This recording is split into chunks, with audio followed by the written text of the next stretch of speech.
Hi everyone, my name is Summer and today I'll be talking about social media and its effects on mental health. This topic has been really important to me because social media plays such a big role in our daily lives, especially for teens and young adults. It connects us with others, but can also affect how we feel about ourselves, our mood, and even how we sleep.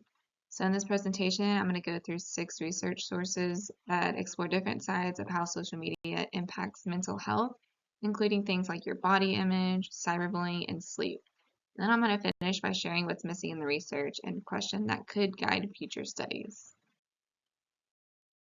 So the first source I'm going to talk about is in regards to screen time. The first source that I researched was from Jean Twenge and Keith Campbell from Preventative Medicine Reports in 2018. Their study overlooked 40,000 teens in the US and found that heavy screen time, especially spending more than 5 hours a day on social media, is linked to higher levels of depression and lower happiness. They also found that teens who spend a lot of time online get less sleep and spend less time in person with friends, which can also make them feel more isolated.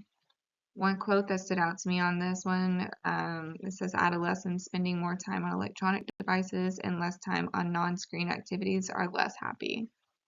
This source helps my research because it gives real data and shows that too much social media time can seriously affect emotional well-being.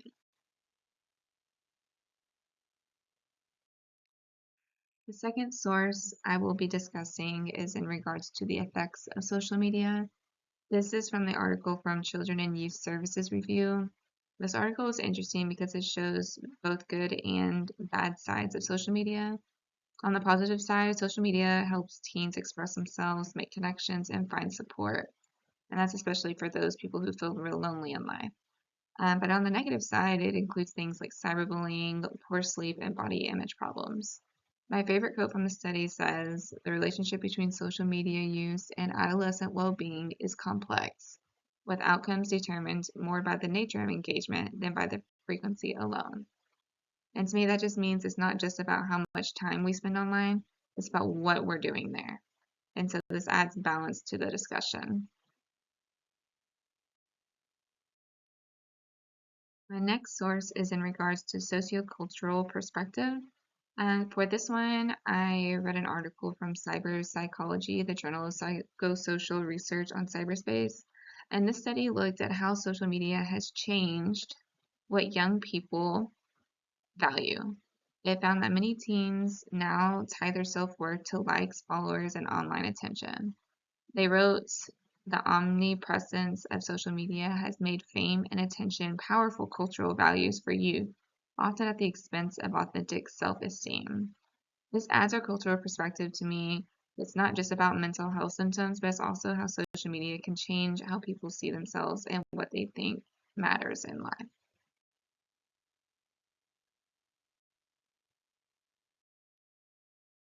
For my fourth source, this is regarding body image in social media. So this study is from the journal Body Image. It focuses on young women and how comparing themselves to others on platforms like Instagram and Facebook affects their mood. Researchers found that seeing idolized or edited pictures made the participants feel worse about their own appearance and lowered their self-esteem.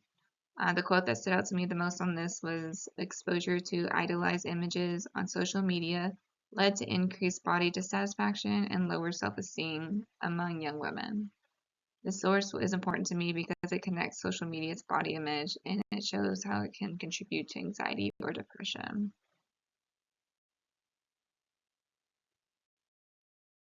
For my next source, we are going to talk about cyberbullying and social media. Now, this is a study from the Journal of Adolescent Health. The study compares cyberbullying and the traditional bullying and found that online bullying can just be harmful and sometimes worse. Victims often experience depression, anxiety, and even lower grades because social media is always active. It means that bullying can continue outside of school and follow teens home. The authors say cyberbullying victims experience similar or even greater emotional stress compared to those bullied face to face. Using this source, it adds a social angle to the discussion by showing how online behavior impacts your mental health.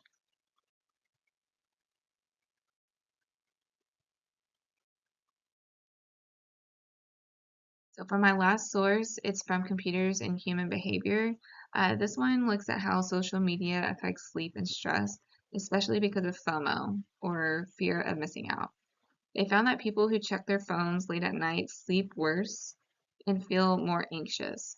One of the quotes says, frequent social media use before bedtime was strongly associated with poor sleep quality and higher levels of anxiety. So this connects social media use not only to emotions, but also to physical health and habits.